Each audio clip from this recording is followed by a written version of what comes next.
নমস্কার, কেমন আছেন সবাই? আশা করি সকলে খুব ভালো আছেন। আমরাও খুব ভালো আছি। আই অ্যাম রুদ্রিক চ্যানেলে আপনাদের সকলকে স্বাগত জানাই নতুন একটি ব্লগে।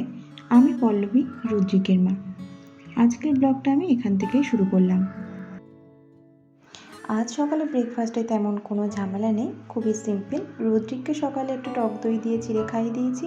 ওটা এখন রুদ্রিকের সবথেকে পছন্দের খাবার। গরমকালে তো ঠান্ডা ঠান্ডা জিনিসপত্রই সেটা সবারই ভালো লাগছে। আর গতকাল রাত্রে একটু বেশি করে ভাত করে রেখেছিলাম, সেটা জল ঢেলে রেখে দিয়েছিলাম। সকালবেলায় একটু আলু ভেজে নিলাম, একটু ডিম ভাজা আর একটু ডালের বড়া করেছি। প্রচণ্ড গরম পড়ার পর থেকে ভাত একটু বেশি করেই বসাই, না হলে রাত্রেবেলার থেকে একটু ভাত করে দিই, ভোরের থেকে ভাতটাই জল ঢেলে দিই। আর ওই আলু সিদ্ধ তো দেওয়াই থাকে, সকালবেলা একটু আলু ভেজে নিই, না হয় ডিম ভাজা দিয়ে চালিয়ে দিই। আজ যেহেতু রুদ্রিকের বাবার অফিস ছুটি, সেই জন্য পান্তার সাথে আরও কিছু পদ যোগ করা হয়েছে।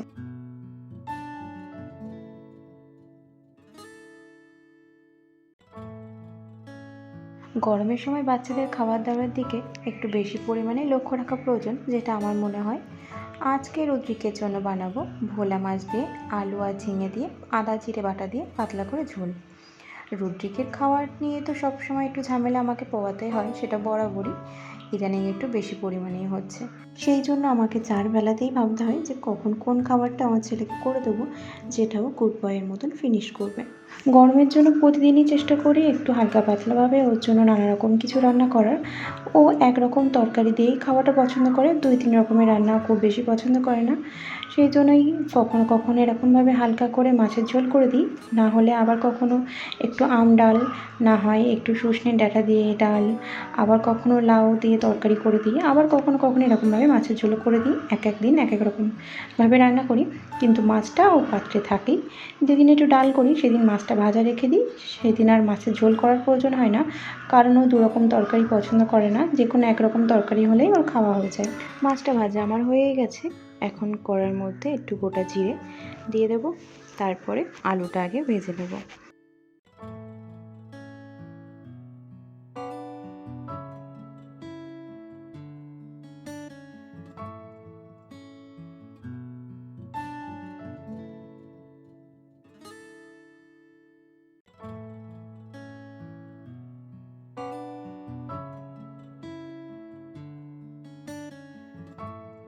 আলুটা মোটামুটি আমার 80% মতন ভাজা হয়ে গেছে। এখন দিয়ে দিলাম ঝিঙেটা। আর হ্যাঁ, আলুটা ভাজার সময় আমি একটু সামান্য লবণ দিয়েছিলাম। ঝিঙে খুব তাড়াতাড়ি সিদ্ধ হয়ে যায়, সেই জন্য আমি আলু আর ঝিঙেটা একসাথে দিলাম না, পরে দিলাম। তারপর একটু আদা বাটা দিয়ে দিলাম। আদা বাটা বলতে ভুল হবে, আদাটা একটু সামান্য কুড়ে নিয়েছিলাম, সেটাই দিয়ে দিলাম। তারপরে দিয়ে দিলাম জিরে গুঁড়ো, হলুদ গুঁড়ো দিয়ে একটু জল দিয়ে দিয়েছি মশলাটা কষিয়ে। এখন দিয়ে দিলাম একটা গোটা কাঁচা লঙ্কা আর একটু সামান্য গোলমরিচ গুঁড়ো। এখন মশলাটা ভালোভাবে কষিয়ে নেব।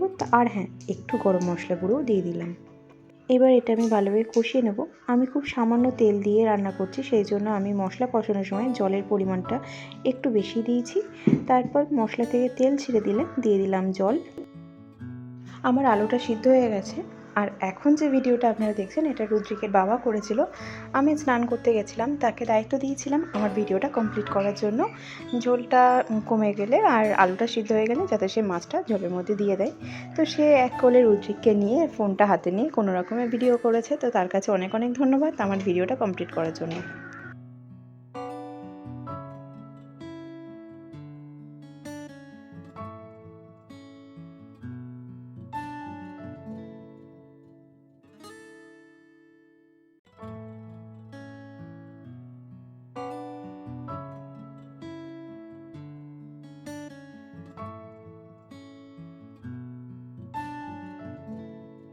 আজ শ্যাম্পু করেছিলাম, মুখে একটু ময়শ্চারাইজার মেখে নিচ্ছে, এখন একটু সিঁদুর লাগিয়ে নেব।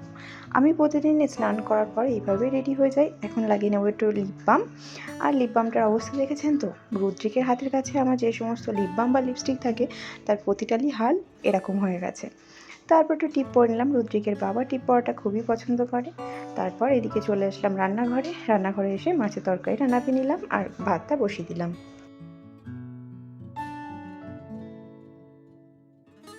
যতক্ষণ আমি রান্নাঘরে ছিলাম সেই সময়টা রুদ্রিককে স্নান দিয়ে দিয়েছে। এখন আমি ওকে রেডি করে দেবো, কারণ স্নান করে আসার পর আর কোথাও যাওয়ার সময় রেডি হওয়ার সময় এত পরিমাণে দুষ্টুমি করে, সেটা আমি ছাড়া কেউ ওকে সামলাতে পারে না।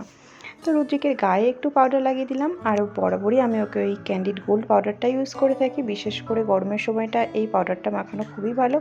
এটা মাখালে কোনো রকম র্যাশ বা ঘামাচি কিছু বেরোয় না। স্নান করে আসার কিছুক্ষণ পরে আমি ওকে ভাতটা খাইয়ে দিই প্রতিদিনই। স্নান করে এসেই সঙ্গে সঙ্গে খাইয়ে দিই না, স্নান করে উঠে একটু খেলাধুলো করে তারপরে ওকে ভাতটা খাইয়ে দিই। রুদ্রিককে রেডি তো করিয়ে দিলাম। এইগুলো করানো খুব বেশি কঠিন না, কঠিন কাজ হলো এখন, সেটা হলো ওর টিপ পরানো আর মুখে ময়শ্চারাইজার মাখানো। এই দুটো কাজ রুদ্রিক একদমই পছন্দ করে না, ও খুবই ওর অসুবিধা হয় যখনই আমি এগুলো ওর সাথে করে থাকি। তো সবসময় আজকে যেমন দেখছেন আপনারা গুড বয়ের মতন বসে আছে, ও কিন্তু প্রতিদিন এমনটা করে না। জানি না আজকে হয়তো অশেষ কৃপা ছিল ঠাকুরের, সেই জন্য আজকে ভিডিওটা করছিলাম, সেই জন্যই হয়তো চুপ করে বসেছিল। কারণ অন্যদিন এত পরিমাণে দুষ্টুমি করে না, কোনো দিনই আমি ঠিকঠাকভাবে গোলভাবে কপালে টিপটা পরাতে পারি না। এই যে ওর পায়ের তলায় একটু টিপ দিলাম, সেই জন্য আমার পাগুলোকে আবার উঠিয়ে উঠিয়ে দেখছে যে মাম্মা কী দিল আমার পায়ে। ওকে রেডি করিয়ে দিলাম, এবার একটু খেলা করব, তারপরে ওকে খাইয়ে দেবো। আর সকালে যেহেতু আমরা পান্তা ভাত খেয়েছিলাম, সেই জন্য আমাদেরও অসম্ভব ঘুম পেয়ে গেছে। তিনজনে এবার লম্বা একটা ঘুম দিয়ে নেব। এখন বাজে বিকেল 4:30, আমরা তিনজনে ঘুম থেকে উঠে গেলাম। এবার কিছু একটা টিফিন করে নেব, তারপর পাশে একটা মাঠ আছে সেখানে যাব রুদ্রিককে নিয়ে।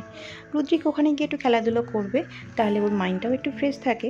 এখন একটু বিছানাটা পরিষ্কার করে নিলাম। প্রতিদিনই এইভাবে আমি বিছানাটা পরিষ্কার করি, বিছানা পরিষ্কার থাকলে কিন্তু ঘরটা দেখতেও ভালো লাগে। তো যাই হোক, আজকের ব্লগটা আমি এখানেই শেষ করলাম। কেমন লাগলো অবশ্যই জানাবেন, ভালো লাগলে লাইক করে দেবেন, সাবস্ক্রাইব করে পাশে থাকবেন। সকলে ভালো থাকবেন, সুস্থ থাকবেন, টাটা।